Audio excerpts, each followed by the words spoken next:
presentamos Reflexionando para Crecer. En esta ocasión estaremos reflexionando sobre el tema: a la vista de Dios es la intención la que importa. ¿Qué es la intención del corazón? La intención del corazón es el fin, propósitos u objetivos que se persigue al ejecutar una determinada acción. Tal vez el principio más importante que debe conocer el ser humano es el hecho de que Dios escudriña el corazón del hombre, como nos dice Jeremías capítulo 17, versículos 9 y 10. Más engañoso que todo es el corazón, y sin remedio, ¿quién lo comprenderá? Yo, el Señor, escudriño el corazón, pruebo los pensamientos para dar a cada uno según sus caminos, según el fruto de sus obras. Fin de la cita. Debe saberse también que a cada uno Dios lo mide según sean las intenciones ocultas que internamente le estén motivando en su accionar. La falta de comprensión de este principio es lo que lleva a muchos a comportarse de forma que, aunque los hechos parezcan mostrar buenas intenciones, en lo oculto están desaprobados por Dios. Observe lo que nos dice Romanos capítulo 2, versículos 14 al 16. Porque cuando los gentiles que no tienen la ley cumplen por instinto los dictados de la ley, ellos, no teniendo la ley, son una ley para sí mismos, ya que muestran la obra de la ley escrita en sus corazones, su conciencia dando testimonio y sus pensamientos acusándolos unas veces y otras defendiéndolos en el día en que, según mi evangelio, Dios juzgará los secretos de los hombres mediante Cristo Jesús. Fin de la cita. También en 1 Corintios capítulo 4, versículo 5 leemos: por tanto, no juzguéis antes de tiempo, sino esperad hasta que el Señor venga, el cual sacará a la luz las cosas ocultas en las tinieblas y también pondrá de manifiesto los designios de los corazones, y entonces cada uno recibirá su alabanza de parte de Dios. Termina la cita. Ahora, si analizamos Mateo capítulo 7, versículos 22 y 23, el cual nos dice de la siguiente manera: muchos me dirán en aquel día, Señor, Señor, ¿no profetizamos en tu nombre, y en tu nombre echamos fuera demonios, y en tu nombre hicimos muchos milagros? Y entonces les declararé: jamás os conocí, apartaos de mí, los que practicáis la iniquidad. Termina la cita. Razonemos un momento sobre este texto bíblico. ¿Cómo se explica que personas que aparentemente le sirven al Señor, Él las llame obradores de iniquidad? ¿Es que acaso es malo servirle a Dios? ¿Es malo profetizar, echar fuera demonios y hacer milagros? La respuesta a estas preguntas es un rotundo no. Sin embargo, cuando las intenciones del corazón están corrompidas, el ser humano queda desaprobado por Dios, a pesar de que las acciones en sí mismas sean buenas. Veamos otro ejemplo bíblico de actuaciones correctas, pero propósitos incorrectos. En Filipenses capítulo 1, versículos 15 al 18, leemos en la Biblia: es cierto que algunos predican a Cristo por envidia y rivalidad, pero otros lo hacen con buenas intenciones, estos últimos lo hacen por amor, pues saben que he sido puesto para la defensa del Evangelio. Aquellos predican a Cristo por ambición personal y no por motivos puros, creyendo que así van a aumentar las angustias que sufro en mi prisión. ¿Qué importa? Al fin y al cabo, y sea como sea, con motivos falsos o con sinceridad, se predica a Cristo. Por eso me alegro. Es más, seguiré alegrándome. Fin de la cita. Qué interesante, este texto bíblico nos dice que habían dos grupos de personas que estaban predicando el Evangelio, que estaban predicando a Jesucristo de Nazaret. Pero había un grupo que lo hacía con amor, es decir, con buenas intenciones, y este grupo era aprobado por Dios. Pero había otro grupo que lo hacía por envidia, es decir, que en este caso estaban actuando propósitos incorrectos en su corazón.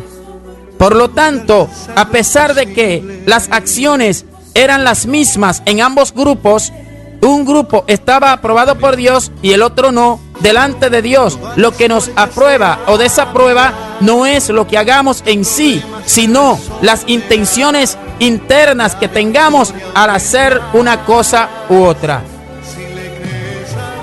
Dios también cumple sus propósitos aun cuando las intenciones no sean sinceras. En este punto hay numerosos ejemplos bíblicos que comprueban esta verdad, pero nos basta por ahora analizar el caso de Judas Iscariote, contado entre los discípulos de Jesús. Veamos el texto siguiente. Mateo capítulo 26, versículos 21 y 23 al 25. Y mientras comían, dijo: en verdad os digo que uno de vosotros me entregará. Respondiendo él, dijo: el que metió la mano conmigo en el plato, ese me entregará. El Hijo del Hombre se va según está escrito de él, pero ay de aquel hombre por quien el Hijo del Hombre es entregado. Mejor le fuera a ese hombre no haber nacido. Y respondiendo Judas, el que le iba a entregar, dijo: ¿acaso soy yo, Rabí? Y él le dijo: tú lo has dicho. Fin de la cita. Todos sabemos que Jesucristo iba a morir. Ya estaba predeterminado así. De modo que el hecho de que Judas lo haya entregado no es lo que lo condena, sino la intención con la que lo hizo. Es decir, Judas no entregó a Jesús porque sabía que era la voluntad de Dios que Jesús muriera, y que por lo tanto Judas quería contribuir con ese propósito de Dios. La Biblia dice que Judas era hijo de perdición y además era ladrón. Leamos Juan capítulo 17, versículo 12. Cuando estaba con ellos, los guardaba en tu nombre, el nombre que me diste, y los guardé, y ninguno se perdió, excepto el hijo de perdición, para que la escritura se cumpliera. También en Juan capítulo 12, versículos 4 al 6, leemos: y Judas Iscariote, uno de sus discípulos, el que le iba a entregar, dijo: ¿por qué no se vendió este perfume por 300 denarios y se dio a los pobres? Pero dijo esto no porque se preocupara por los pobres, sino porque era un ladrón, y como tenía la bolsa del dinero, sustraía de lo que se echaba en ella. Fin de la cita. Un momento, ¿cómo es que entre los discípulos del Maestro se permitía a uno que era ladrón? Porque él sería el instrumento que Dios usaría para que entregara a Jesús en manos de los principales y sacerdotes para ser crucificado. Ya hemos dicho que Jesús vino a morir para salvar la raza humana. Entonces, a pesar de ser Judas Iscariote, la persona por medio de quien Dios cumplió su voluntad de entregar a su Hijo Jesús en manos de pecadores, Judas es culpable porque sus intenciones eran malas.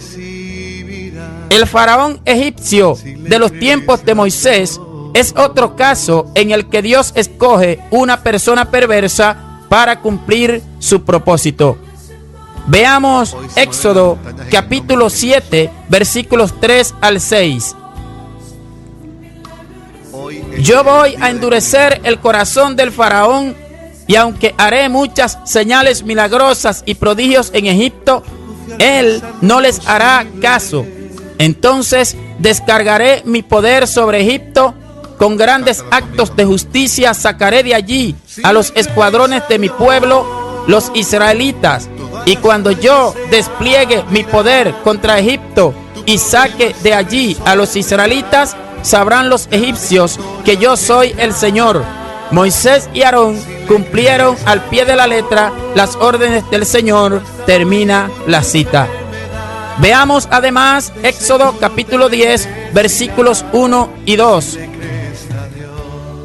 El Señor le dijo a Moisés: ve a hablar con el faraón. En realidad, soy yo quien ha endurecido su corazón y el de sus funcionarios para realizar entre ellos mis señales milagrosas. Lo hice para que puedas contarles a tus hijos y a tus nietos la dureza con que traté a los egipcios y las señales que realicé entre ellos. Así sabrán que yo soy el Señor. Fin de la cita. Además, Romanos capítulo 9, versículo 17 nos dice lo siguiente: porque la Escritura le dice al faraón: te levanté precisamente para mostrar en ti mi poder y para que mi nombre sea proclamado por toda la tierra. Termina la cita. En resumen, hacemos bien si reflexionamos sobre el hecho de que nuestro corazón está totalmente descubierto ante Dios y que no podemos engañarlo ni burlarnos de Él, aun cuando estemos desempeñando alguna labor dentro del cuerpo de Cristo. Nosotros, pues, debemos procurar actuar según propósitos puros dentro de nuestros corazones, porque si no lo hacemos así, no recibiremos la aprobación de Dios, sin importar lo que hagamos dentro de su obra o fuera de ella. Porque ante los ojos de Dios, lo que importa no son las acciones en sí mismas, sino los propósitos, motivos o intenciones internas con las cuales nosotros llevemos a cabo tales acciones. Dios les bendiga, Dios les guarde, y este ha sido un momento para reflexionar.